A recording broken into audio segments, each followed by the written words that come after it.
Tingnan nga natin muli yung ano. Bisitahin natin ito. Kahit hindi natin tanim. Oh, tingnan nyo mga kapatid. Oh. Diba?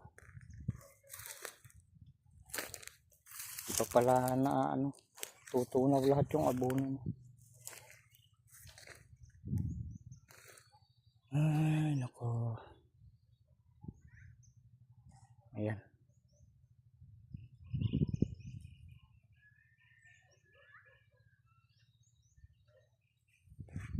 Sa tantyan nyo mga kapatid yung oh,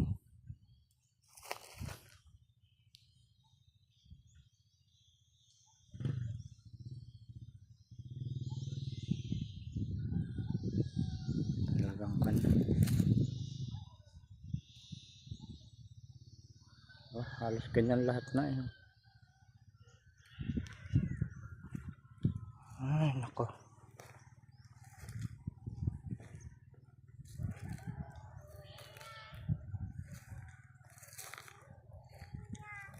Para sa inyo mga kapatid, ano ang pinakamagandang gawin pag ganito na ano nangyayari sa mga tanim natin? Comment nyo nga mga kapatid kung ano ang dapat gawin pag ganito na sa inyo ng mga expert sa pagtatanim. Oh, ganito ng panahon, ano kaya pinakamagandang dapat gawin pag ganito ang klase na ng ating mga itinanim mga kapatid? Oh, mas yun yung mabuti. Oh, diba? Oh, ito.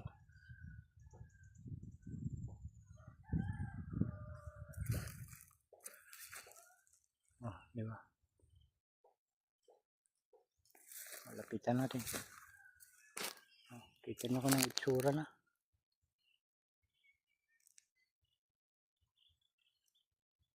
Ay nako, tanong ko lang mga kapatid,